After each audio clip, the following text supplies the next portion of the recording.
4 de noviembre del 2022, en el marco de la Biblioteca del Congreso de la Nación, OSDEPIN, Obra Social de Empresarios Profesionales y Monotributistas, junto al Instituto de Investigación de Obras Sociales de OSDEPIN, la Honorable Cámara de Diputados de la Nación, la Asociación Argentina de Justicia Constitucional y la Superintendencia de Servicios de Salud, realizaron la primera jornada interdisciplinaria sobre la sustentabilidad de las obras sociales.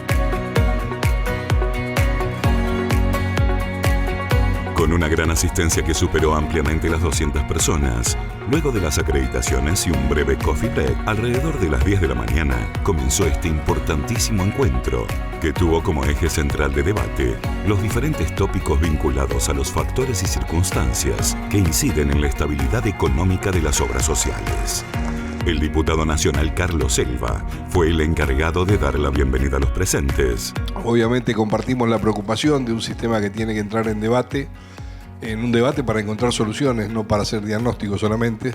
Así que sinceramente agradezco que hayan elegido esta casa. Para nosotros es un honor poder llevar a colaborar con el desarrollo de la jornada y espero que justamente sea para todos ustedes fructífera. Así que bienvenidos a todos. Y el discurso de apertura estuvo a cargo del doctor Franco Caviglia, director ejecutivo del Instituto de Investigación de Obras Sociales de OSDEPIN.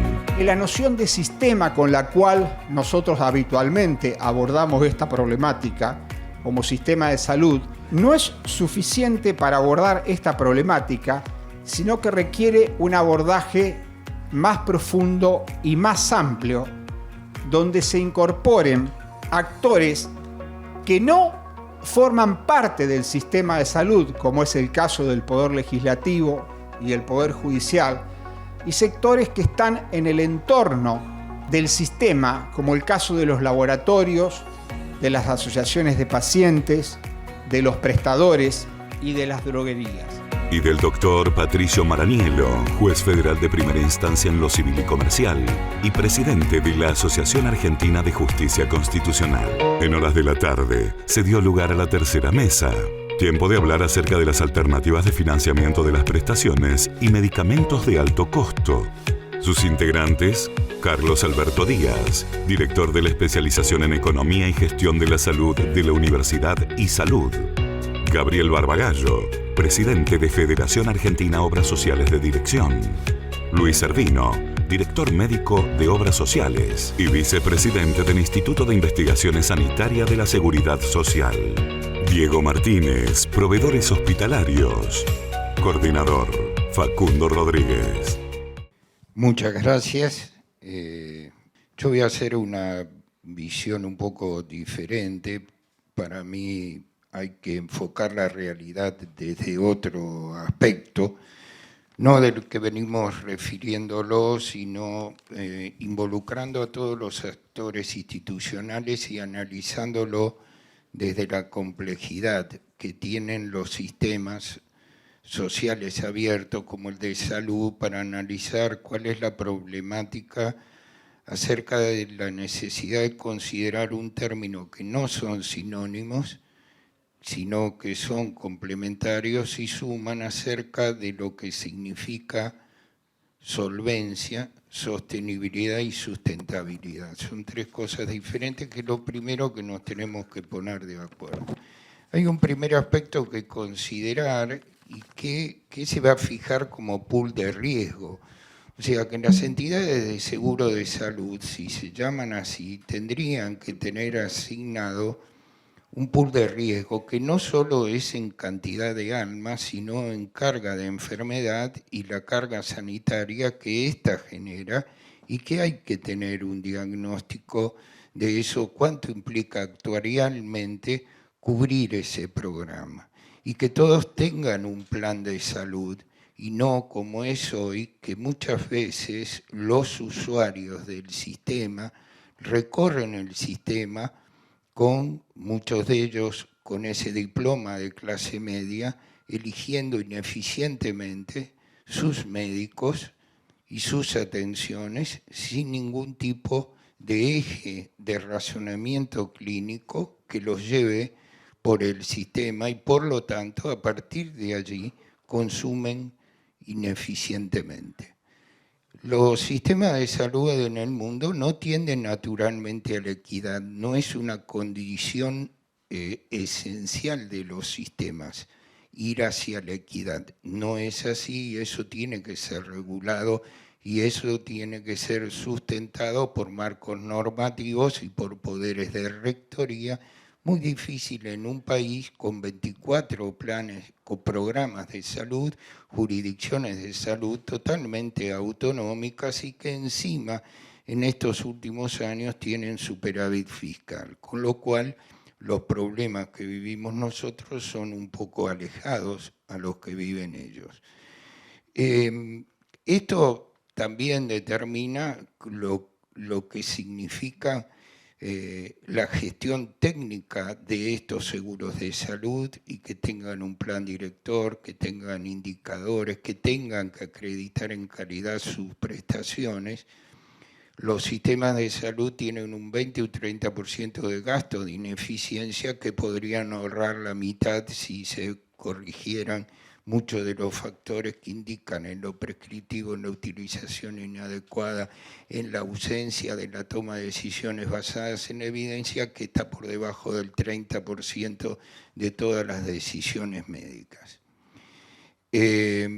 No hay una gestión de la enfermedad crónica como una exigencia dentro de todo el sistema de salud, que es la gran epidemia de este siglo XXI y que exigiría, por supuesto, no solo el uso de las tecnologías que están en cuenta, sino fundamentalmente el cambio de hábito de vida de las personas, que es lo que menos se atiende, que es lo que menos se genera y que es en lo que menos se actúa.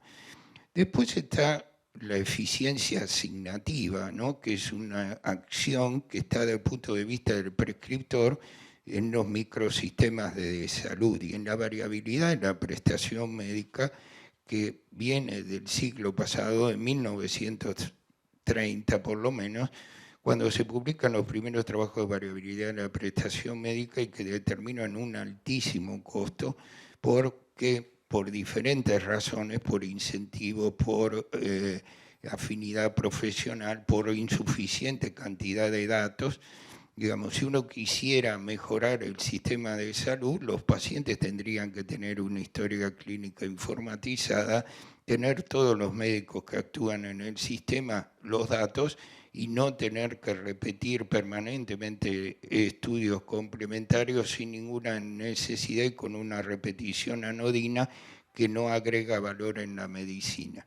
El valor es un concepto, la medicina basada en el valor, un concepto que tenemos que incorporar y entender qué vamos a llamar valor. Valor es la relación que existe entre los resultados y el costo, no solo sumado por la evidencia científica, los resultados, la acreditación, los equipos de salud, sino también por la decisión compartida con el paciente y sus indicaciones. Y es muy importante los fenómenos de integración vertical para bajar los costos de transacción. Eso también nace mucho en la mejora de la gestión de salud, porque los costos de transacción son parte por esa cadena interminable de intermediaciones que no sabemos para qué están y qué hacen.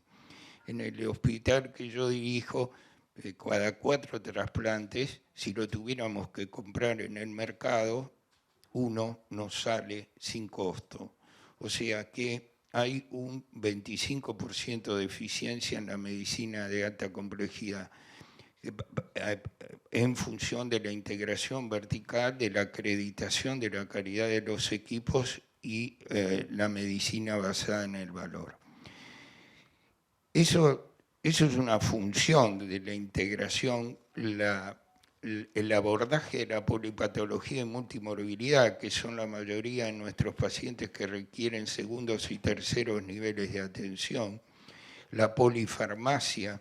Fíjense los aumentos de cobertura que tiene el PAMI y todos los meses aumenta la cantidad de recetas. No estoy hablando del aumento de la cantidad de facturación, que es muy importante, que es el 45% del mercado de medicamentos en Argentina, y el PAMI cada vez emite más recetas. ¿No sería bueno tratar de ver qué están tomando estos pacientes y si realmente lo necesitan, o tenemos que seguir financiando el sistema de salud de una obra social de autos chocados para que, como si fuera una compañía de seguros de autos chocados, y permitir que el resto del mercado de medicamentos, el 55% del resto, tenga libertad en fijar los precios para poder seguir manteniendo ese acuerdo.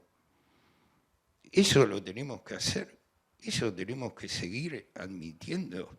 O tendríamos que decir, no hay lugar en el mundo donde un seguro de salud solo cubre a los pacientes de más de 65 años. No existe, no hay ninguna posibilidad de eso seguir sosteniéndolo en el tiempo.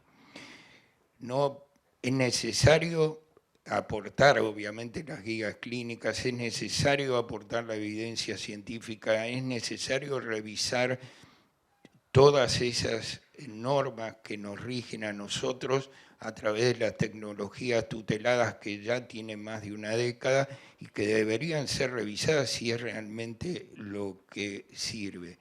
Y la Agencia de Tecnología es un recurso más entre tantos otros como un marco normativo constitutivo de una evidencia en el cual la formalidad de tenerla en algún momento va a generar un cuerpo de opinión que pueda servir independiente para el sistema técnico de toma de decisiones y dirimir con una apropiabilidad judicial mejor las cosas. Pero creo que hay que mirar más a cómo damos salud y cómo gastamos la salud que a todos estos elementos de la sustentabilidad solamente por precio, porque aquí hay un factor que es precio por cantidad, precio por apropiabilidad, precio por pertinencia y precio por adecuación. Muchas gracias, gracias por la invitación a doctor Caviglia, agente de PIM. Como decía Facundo, yo represento a una federación que nuclea 25 obras sociales de personal de dirección. A veces no se entiende bien cuál es la diferencia entre una obra social provincial, nacional, sindical o dirección. Son las obras sociales que nuclean personal fuera de convenio. Son 25 y tenemos el mérito, que este año asumí la presidencia, de que las 25 en el transcurso del año dieron en rojo. En 30 años que tiene la federación.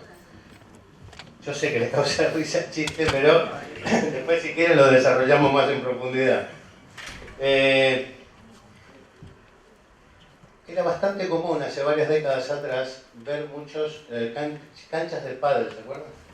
Canchas de la década del 90, por allí muchas canchas de pádel porque era negocio, hasta que se inundó las ciudades de canchas de pádel dejó de ser negocio. Entonces aparecieron los ciberclubes, los locutorios, canchitas de fútbol. Y de repente son como modas que se van a poner porque son negocio. Yo los invito a que pongan en Google la palabra amparo y fíjense los primeros 10 primeros renglones, que es lo que aparece, son estudios jurídicos que se ofrecen a accionar contra las obras sociales imprepagas. Probablemente también sea negocio. Y es un negocio que fue desplazando a la industria de la mala praxis, que los médicos hemos sufrido durante muchísimos años. Y ahora, o sea, cuando un derecho, insisto, y lo quiero dejar en claro, el derecho que tienen las personas a pedir y a reclamar ante la justicia, se transforma en un negocio, deja de ser un derecho para esa persona para ser un negocio de tercero. Esto lo digo a título personal. Cuando yo era médico y trabajaba en el hospital con el doctor Servino, entre otros, hace muchos años, hacíamos una herramienta, teníamos una herramienta que era el Ateneo. El Ateneo, para los que no son médicos, todos discutimos durante varios minutos, casi hora y media, a ver cuál es el diagnóstico particular de una persona. Todos tenemos distintos diagnósticos hasta que todos nos ponemos de acuerdo en cuál es el diagnóstico. Y cuando tenemos el diagnóstico es fácil porque en el libro existe un solo tratamiento para ese diagnóstico. Acá nos pasa exactamente la inversa, todos tenemos el mismo diagnóstico, pero no nos podemos poner de acuerdo con el tratamiento desde hace años. Y ya hace varios años que estamos detrás de este problema. ¿Cuáles son las causas del desfinanciamiento? Porque le echamos la culpa a la judicialización y no es solamente eso. Yo le voy a dar cinco, a mi entender, 5 motivos por los cuales las obras sociales se desfinancian. La primera es la inflación, es obvio que es la inflación. La segunda es la devaluación, que con cierta periodicidad en un sector que está fuertemente influenciado por los productos importados. El tercero también es la judicialización, y de hecho es muy fuerte. Hay algunos trabajos difíciles de ver, pero que hablan de cerca del 7%, entre el 5 y el 7% de la estructura de costo de salud que depende de lo que es la judicialización. Toda forma de judicialización. El otro es la innovación. La innovación no es sencillamente la aparición de un nuevo medicamento. Generalmente la innovación es o una nueva indicación de un tratamiento conocido o la aparición de un nuevo tratamiento que antes no existía.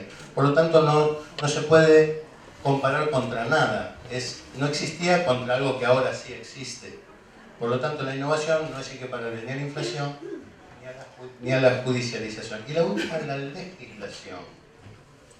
Que lo dijo, la verdad que a todos nos sorprendió, para bien, lo que dijo la diputada, que en la Argentina y en cualquier sistema legislativo del mundo se discuten y se votan leyes de todo tipo. Por ejemplo, queremos hacer una represa hidroeléctrica nueva, se vota, se discute, se aprueba y inmediatamente se discute la fuente de financiamiento. En salud nunca, jamás se discute la fuente de financiamiento. Entonces, de alguna manera, insisto, se me adelantó la diputada y dijo que ella impulsa el hecho de que cada vez que se apruebe, porque levantar la mano y aprobar una ley para un colectivo, para una minoría, es maravilloso, seguramente todos nos hace sentir muy bien.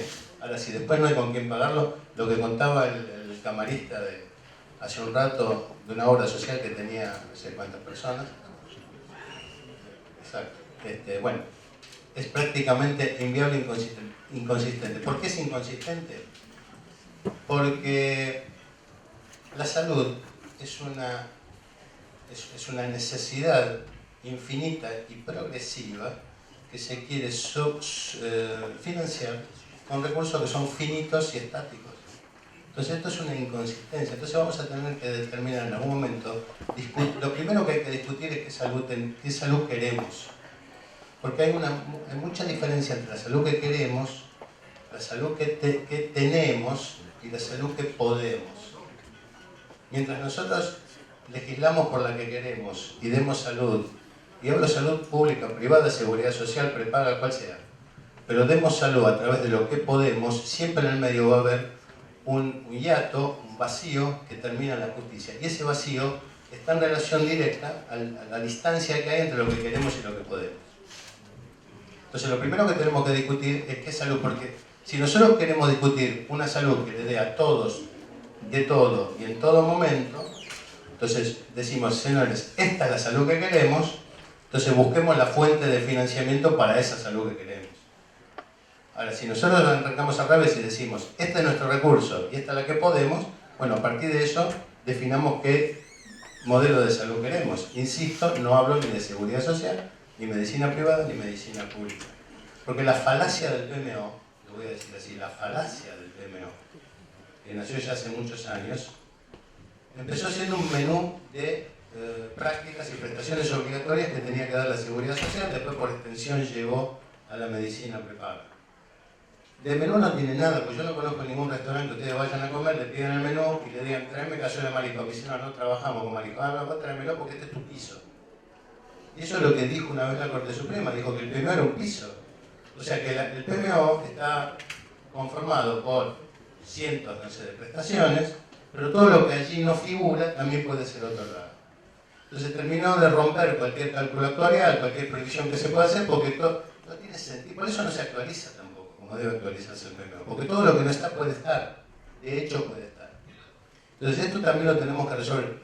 Y otra cosa que también el PMO rompió es el principio de equidad. En algún momento se pensaba que el PMO era una forma de dar un servicio equitativo a todos los beneficiarios del sistema, etcétera, etcétera.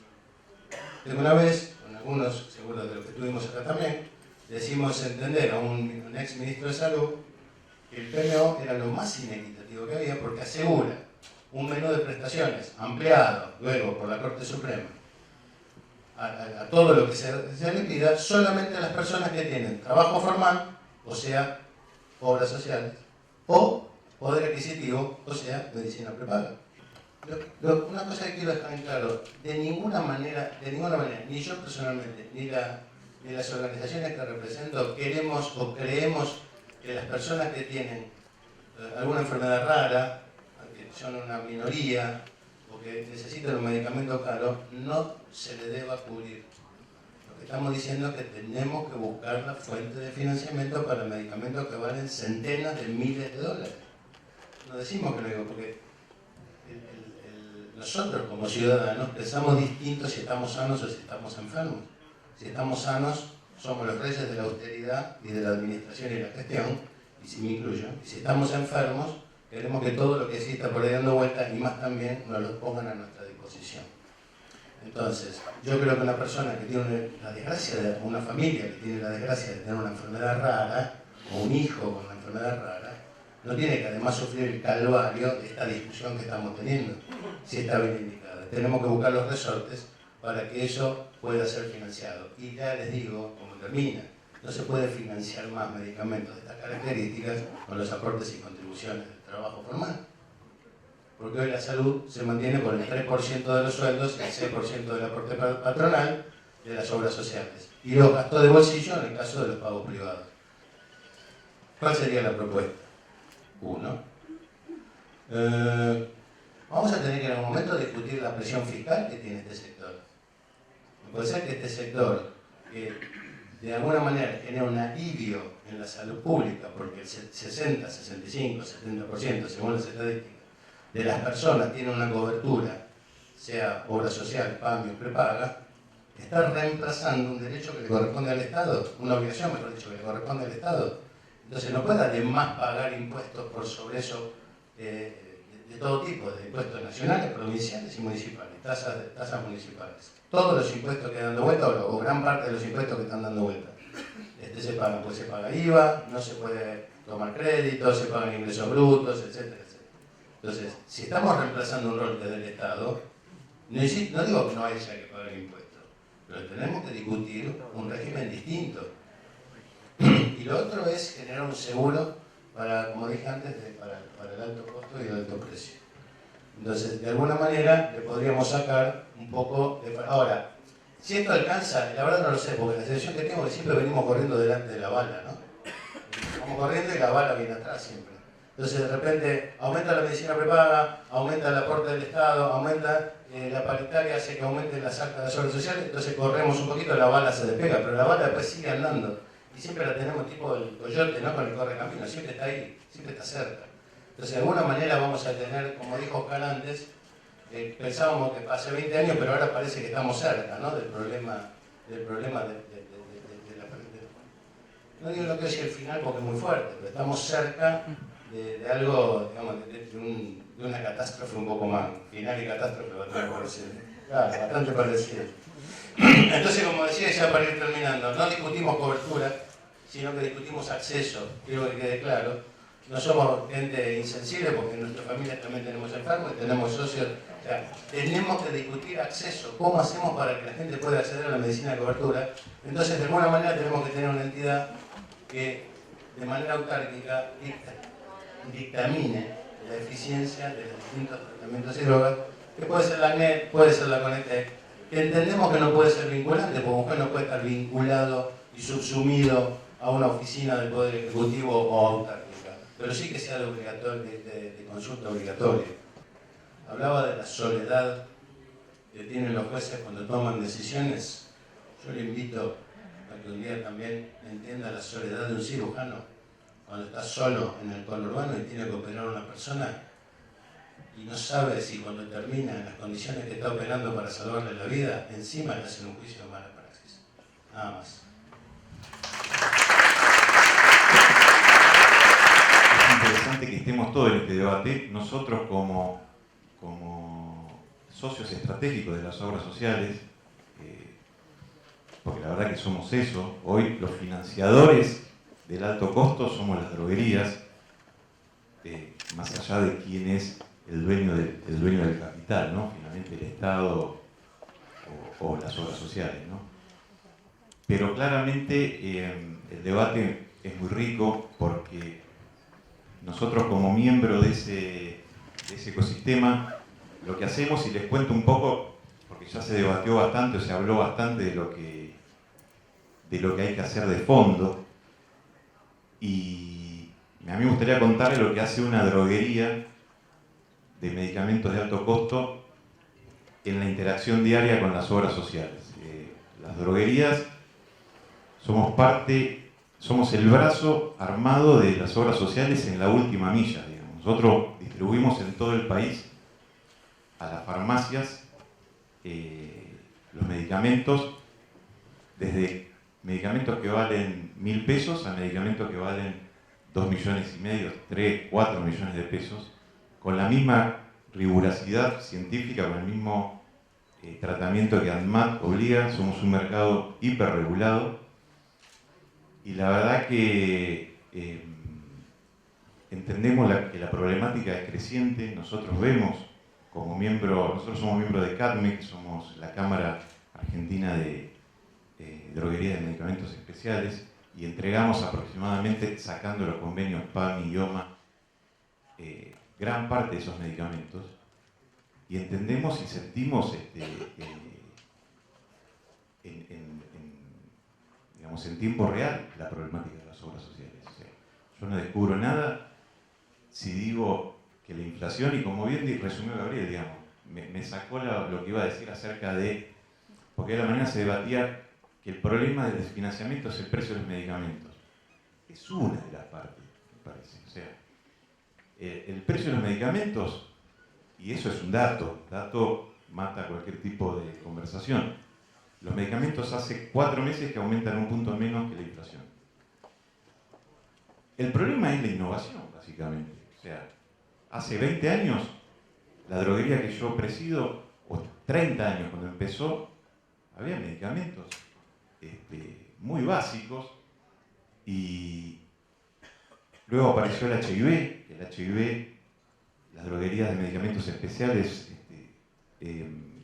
más allá de las quimioterapias tradicionales, fue todo un boom, pero digamos, hoy el precio de los medicamentos es una arista de financiamiento, y como dato se los digo, estaría bueno que el próximo debate, le decía Franco, también esté gente de la industria, para que cuenten. Por ejemplo, la FDA el año pasado aprobó 84 nuevas monodrogas, la mayoría apuntadas a tratamientos oncológicos dirigidos, que son las drogas que sabemos que tienen mayor uso en la incidencia del alto costo. La verdad que me parece que la innovación no es un problema de Argentina. Nosotros los problemas que tenemos de fondo, entiendo que claramente la innovación es algo global, pero nosotros tenemos otros problemas, como bien dijo Gabriel, nuestros problemas. La existencia de obras sociales que tienen menos de 20.000 afiliados, les aparece un chocado y no pueden pagar. No lo pueden pagar. La discusión de fondo implica muchas aristas, y no solamente el precio. Obviamente yo entiendo que cualquier sector de la industria va a querer sumar al debate. Nadie le escapa a esa situación. Pero entiendo que nosotros lo que hacemos es, hoy, una droguería acompaña a las obras sociales en este momento difícil. Somos parte de la realidad,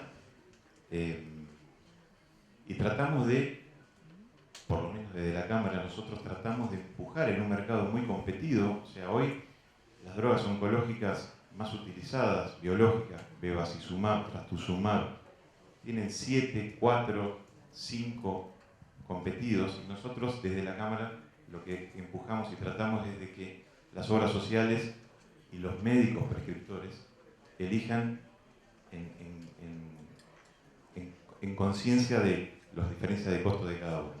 Ese es nuestro aporte a este sistema que realmente tratamos de defender porque es el sistema en el que trabajamos y el que da muchísimos puestos de trabajo, y tratamos de sumar siempre innovación y entender la problemática que nos acoge a todos, ¿no? Así que bueno, nosotros desde ya, que desde la Cámara y de la droguería en particular, estamos a disposición, como dije a Franco, para dar el debate y ayudar en lo que sea. Y bienvenido sea el debate, porque algo hay que hacer ya. Como dijo Gabriel, me parece que ese momento llegó. Así que muchas gracias. Gracias por la invitación. Hola. Bueno, muchas gracias a los organizadores de este exitoso evento, porque realmente estuvo con un lleno completo durante toda la jornada, ¿no? Y es importante la amplitud de escuchar a todos los sectores, cada cual viene con su mochila de interés, y es normal que así sea, pasa en todas las sociedades desarrolladas. Pero bueno, la convocatoria central es la sustentabilidad del sistema de obras sociales, y esto que estamos tratando ahora es a ver qué peso tendría el alto costo, la innovación en esa sustentabilidad. En primera instancia voy a tomar una cosa que dijo Carlos, refiriéndose a un trabajo que ya lleva casi 15 años publicado y corresponde a los países centrales, que tienen sistemas de salud realmente fuertes, poblaciones con PBI alto y todo, donde llegaron a la cuenta que entre el 20 y el 30% del gasto que hacían esos países no servía para nada. Sí, entre el 20 y el 30% del gasto. Si eso lo llevamos a un sistema como el de Argentina, probablemente sea mucho mayor que el 30%, podría ser el 40%. Quiere decir que estamos gastando, ¿no es cierto?, nuestros recursos, ya sea obras sociales, sector público, prepago, en cosas que no sirven para nada. Pero sin embargo, bueno, es mucho más fácil decir, no, el problema que tenemos no es la industria, son los medicamentos, el problema que tenemos es la innovación. Gracias a Dios que existe la innovación, porque probablemente muchos de los que estamos acá somos sobrevivientes gracias a que existió una determinada droga, un determinado medicamento, una determinada tecnología. La innovación no es el enemigo, la industria farmacéutica no es el enemigo. Hay un viejo dicho que hoy se los comentaba acá que decía, cada país tiene la industria que se merece. ¿Por qué digo esto? Y no hay que ponerse colorado, o pongámonos una sola vez. Los estados tienen que negociar con la industria. Habrá que definir qué tipo de industria queremos, porque siempre nos dicen, no, las obras sociales, hay 300 obras sociales, en Argentina es mucho. Y yo digo, ¿cuántos laboratorios hay en la Argentina? Nadie habla que hay muchos laboratorios, sin embargo debe haber cerca de 300 también. Pero no, critican que hay 300 obras sociales. ¿Sí? Nos engrupieron durante años con el tema de no, que el problema son las patentes de los medicamentos, de todo esto. Entonces cuando uno va a leer un poquitito y vos ves los países, por ejemplo, más desarrollados del mundo, que todos tienen, obviamente, estándar de vida mejor que el nuestro, y ve en estos países de la OCDE, cualquiera puede ir, meter en internet y lo ve, el gasto en farmacia de esos países, vos tenés a la cabeza Estados Unidos, Japón, por ahí un gasto de retail de 800, 900 dólares, y otros países del mismo grupo que gastan 300. Ahora todos pagan la patente, uno gasta 800 y otros gastan 300. Entonces hay que ponerse a pensar que indudablemente hay países que negocian de una manera, hay países que tienen un marco de valor distinto a otros y que privilegian determinadas cosas. Entonces yo creo que en un ambiente donde estamos todos pensando y tratando de llegar a una solución de determinados problemas, no hay que repetir los clichés de habituales. No, el problema es la industria, el problema son las patentes, el problema es la fragmentación. Es otro de los tics que tengo. El problema es la fragmentación del sistema. Señores, si cada uno en su organización, en cualquiera de las 300 obras sociales, lo prepago, fuera eficiente, no estaríamos hablando de la fragmentación. Entonces, tratamos permanentemente como buenos argentinos de tirar la pelota fuera de la cancha. Tenemos importantísimos bolsones de ineficiencia, tanto en el sector público, en primera instancia, que por ahí no se dice, pero bueno, el sector público de la Argentina es altísimamente ineficiente, es el que debe dar respuesta a 17 millones de argentinos que no tienen nada, porque el resto tiene básicamente seguridad social. La composición actual del sistema de salud es que la mayoría tiene seguridad social nacional, provincial o de obras sociales. gente que va y paga la cuotita en la ventanilla de la medicina prepaga, yo creo que está en 1.200.000 personas. Pero hay otros 5 que salieron de las obras sociales nacionales, ¿sí? Y que creció en los últimos años. ¿Está? Pero sin embargo, en la tapa de los diarios salen títulos catástrofe, aumentó la medicina prepaga. Yo lo que les diría es lo que ese grupo que va a la medicina prepaga y paga la cuota, en el peor de los casos tendrá que bajar del 4.20 al 3.10, del 3.10 al 2.10, o quedarse en la obra social, porque son los 5 millones de personas, probablemente muchos del segmento ABC1, que a mí no me preocupan, a mí me preocupan como argentino y como sanitarista los 17 millones que tienen que ir al hospital público, que tienen que ir a hacer la cola a las 5 de la mañana para sacar un turno. O sea, no nos preocupemos tanto por eso. Eso fue un invento de la ley de medicina prepaga que hizo que había que poner un valor y todo y que sigamos en la tapa de los diarios con ese tema, ¿no es cierto? Por otro lado, se atacó muchísimo al sistema de obras sociales, no solamente con este descreme que se produjo a partir de la desregulación, donde se fue gente con total y absoluta libertad, ya casi después de 20 años, a elegir una manera distinta de acceder a la atención médica. Pero ¿qué pasó? Claro, se fueron los más jóvenes y los que tenían muy poca carga de enfermedad. Esa es la realidad. Y a nosotros nos quedaron más, como dijeras vos, nos quedaron más los autos chocados, los que tenían mejores, digamos, mayor cantidad de años, mayor carga de enfermedad y sueldos que no le permitían irse. Quiere decir que eso, a ver, hay que coartar la libertad de esas 5 millones de personas que se fueron. No, en absoluto. Pero el que quiere, en vez de económica, viajar en business, que pague la diferencia, que es lo que venimos proponiendo desde hace años. La pague el afiliado, que quiere estar en el plan que sea de la medicina prepaga, que pague el 15% de diferencia al fondo solidario. Porque ese mismo afiliado que está en el plan más caro de la mejor prepaga, cuando tiene que hacerse un trasplante a partir de la obra social que triangula, va y golpea la puerta en el fondo solidario. Y hay que cubrirle el trasplante. Hay en el medio un peaje que se quedará a la obra social que triangula y después le llevará a otra parte al que da la atención. Entonces estas son cosas muy sencillas. Fracasamos 2 veces porque lo pusimos en la ley de emergencia y alguien con el codo lo borró. Ahora se volvió a poner en la ley de presupuesto, alguien con el codo lo volvió a borrar y se pelearon. ¿No es cierto? Cosas que son muy elementales. Es sacarle el 15%, si hay alguien que no está en crisis, son estos 5 millones de personas. Donde muchos de los que estamos acá seguramente tenemos algún carnet de prepago o no, pero la verdad que a mí me preocupan, como dije antes, los 17 que no tienen nada, que no pueden optar ni pueden elegir, digamos, como primer tema. El acceso a estas nuevas tecnologías va a depender entonces del marco de valor que todo el sistema de salud le ponga. Y el marco de valor lo tiene que definir el Estado a través de sus poderes. Porque ante una nueva tecnología, cualquiera de nosotros que tenga un hijo con discapacidad, ¿sí?, va a ir al consultorio, el médico le va a indicar, mire, el último tratamiento, vamos a hablar del AME, que es la más común.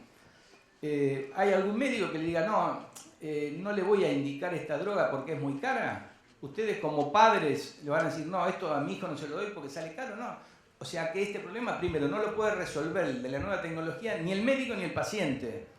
¿Está? Siempre hablando de un médico que no tenga un interés puntual, ¿no es cierto? No sea una demanda inducida. Cuando la indicación está bien hecha, este tema no lo resuelve ni el médico ni el paciente. Por otro lado, la obra social no tiene recursos para hacerlo, ni el prepago tampoco, porque no hay cálculo actuarial que pueda hacerte prever, no lo que hay ahora, sino las 50, 60 moléculas que van a aparecer en los próximos 2 años y que son todas las moléculas del $1.000.000. Y como dijo el camarista, ya para ir cerrando, el garante constitucional de la salud de los argentinos es la Constitución, es el Estado Nacional, y por lo tanto, si uno quiere realmente cubrir con equidad a toda la población de toda la nueva tecnología, tendrá que hacerse a través del Estado Nacional entre los primeros 3 y 5 años de que esa nueva tecnología salga y sea aprobada, obviamente aprobada por una agencia de evaluación de tecnología que diga si esta tecnología realmente tiene evidencia para ser utilizada en determinados casos y en determinadas condiciones.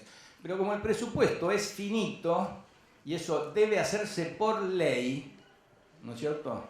Debe discutirse todos los años para saber, bueno, este año le vamos a dar a este fondo 100 millones, el año que viene, bueno, habrá que darle 140, habrá que poner una nueva droga que salió o una nueva tecnología y habrá que sacar otras que por ahí demostraron que no sirven. Eso debe hacerse dentro del marco legislativo y también, ya para terminar, porque estoy en tiempo más o menos, se habló mucho del PMO, que tiene mucho que ver con esto. El PMO ya hay que tirarlo a la basura. O sea, no sirve más por varias razones. Primero porque con el paso del tiempo fue quedando vetusto. Segundo porque no tiene rango legislativo. No hay una ley que nos diga, señores, las obras sociales y los prepagos cubren todo este menú prestacional. Lo máximo que tiene es un rango de decreto, ¿sí? Y además nuestros legisladores se encargaron de cargarlo con todas las legislaciones por enfermedades, es decir, bueno, esto se agrega al PMO, hay que cubrirlo. Por lo tanto, tenemos que tener una ley.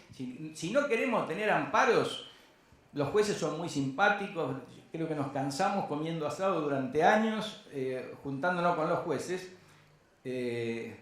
con la técnica que yo digo, la técnica Martín Fierro, que dice, hacete amigo del juez. O sea, pensando que hablando con los jueces y comiendo asados íbamos a resolver el problema. Y la realidad es que no lo resolvemos, cada vez hay más amparos.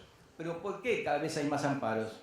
Primero porque no tienen a quién preguntar los jueces. El cuerpo médico forense en general es bastante lamentable y los peritos en general son muchos de los cuales que están formando el cuerpo médico forense, gente que por ahí no tiene trabajo en su especialidad y para tener algún curro antes se dedicaban a ser auditores, ahora se anotan como peritos. O sea que las opiniones que dan a los jueces mucho no les sirve.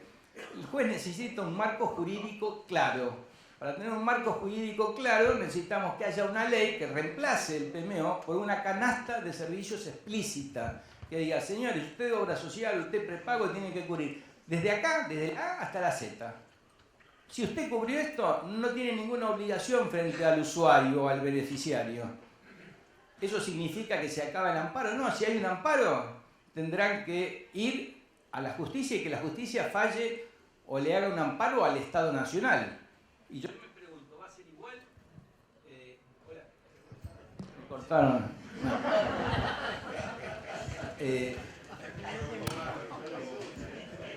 La pregunta es, ¿los jueces van a fallar con la misma soltura los amparos cuando tengan que fallar? Manda Ruemers. Va a ser. ¿Los jueces van a fallar igual cuando tengan que fallar contra las obras sociales o cuando fallan contra el Estado? Yo creo que se van a cuidar un poco más. Primero, si tienen un marco jurídico, una ley, donde específicamente diga qué es la obligatoriedad de cobertura de las obras sociales y que explícitamente diga que la obligación de cobertura de obras sociales, prepagos o cualquier mutual se extingue habiendo cubierto esa canasta de servicios. ¿Sí? Primer tema clave. Otro segundo tema elemental es crear justamente este fondo. Todas estas cosas que yo le estoy diciendo con el doctor Kochler, que está acá presente, lo redactamos en un proyecto de ley, inclusive lo discutimos varias veces en el Congreso, inclusive lo hablamos con el doctor Jetlin, pero está preocupado el Congreso por ahí por otras cosas, pero en esta ley complementaria de salud que redactamos, justamente está incorporado lo del 15% de los que se fueron de económica business, que son los que se reciben atención médica en el sector de la medicina prepaga, que me parece bárbaro, pero que paguen por la diferencia, porque después la plata del fondo no alcanza, que es lo que ustedes habrán escuchado. Pero señores, la plata del fondo no alcanza porque el fondo, cuando se desarrolló y fue una idea maravillosa, en la ley de obras sociales, la 23660 y 61, primero no existían estas nuevas tecnologías. Por lo tanto, el fondo, desde el punto de vista del espíritu de la ley, que fue muy bueno, fue creado para equilibrar los aportes entre obras sociales. No fue para cubrir ningún medicamento. Entonces ahora no alcanza porque queremos utilizar el fondo para otra cosa. Tampoco hay gente del sector de discapacidad. Tampoco fue creado para financiar la discapacidad. Sin embargo, digamos, a través de la superintendencia se dio una accesibilidad, creo que es única casi en el mundo, a 100.000 discapacitados que reciben todo Pero tampoco el fondo había sido pensado para el financiamiento de la discapacidad, ni menos para financiar transporte o educación. Entonces, estamos frente a herramientas jurídicas vetustas que llevan 30 o 40 años y que hay que ir ajustándola a la realidad. Para eso necesitamos al Congreso. No para que vaya un grupo, se encadene a la puerta y salgan corriendo a hacerle una ley. Necesitamos pensar en los 45 millones de habitantes y sobre todo en los grupos más vulnerables, en un marco donde tenemos 50% de pobreza. Entonces, nos preocupamos mucho por las nuevas tecnologías. Hay que hacerlo, indudablemente. Hablamos con el doctor Surachi, que forma parte de la Conitex. Los mejores técnicos de la Argentina los tenemos en la Conitex, pero los tenemos investigando. Uno ve los 25 informes que hicieron, ¿no es cierto? Son todos nombres raros, ¿no? Yo como médico a veces me cuesta leerlo. Son todos nombres raros, probablemente en su mayoría para patologías que cubren un porcentaje muy bajo de la población, que es lo mismo que te pasó a vos. Vos analizás quién se lleva los recursos de la obra social, por ahí un 2, un 3, un 5% se lleva la mayor parte. Entonces, la Conitec hizo un trabajo espectacular analizando cosas que en el marco de valor de la Argentina, con 50% de pobres, no resuelven el problema a nadie. O sea, hay que hacerlo de trabajo, sí, perfecto. O sea, no estoy hablando en contra de... Lo que estoy diciendo es que como país tenemos un nivel de esquizofrenia muy grande. Les repito, 50% de pobres y estamos discutiendo, tenemos a los mejores técnicos de la Argentina trabajando, discutiendo si le vamos a dar tal droga o no, si conviene o no darla. Cuando en realidad deberíamos discutir qué modelo de atención médica queremos en la Argentina. ¿Vamos a seguir con un modelo que ningún país del mundo tiene? En vez de ir al modelo de atención médica del médico de primer nivel de atención, vamos a seguir teniendo en la Argentina médicos después de 10, 12 años de formación paseando las ambulancias que vemos todos los días por el SAME, donde ya en ninguna parte del mundo tienen un recurso tan caro en formación que esté, les digo, en la mayor parte de los casos paseando en la ambulancia. Emergencia en medicina hay muy pocas, además son urgencias que le puede atender cualquier paramédico. Bueno, como esta podemos hacer un listado enorme de situaciones donde tiramos la plata a la basura. Y después, obviamente, no nos alcanza por ahí para cosas trascendentales. Entonces, para terminar, debemos pensar todo en un marco de valor donde se ponga la Argentina en la situación que realmente está hoy. Y a partir de ahí, pensar el modelo de salud y pensar qué cobertura vamos a tener. Muchas gracias. Muchas gracias, Luis. Bueno, damos por cerrada la mesa y agradecemos la concurrencia.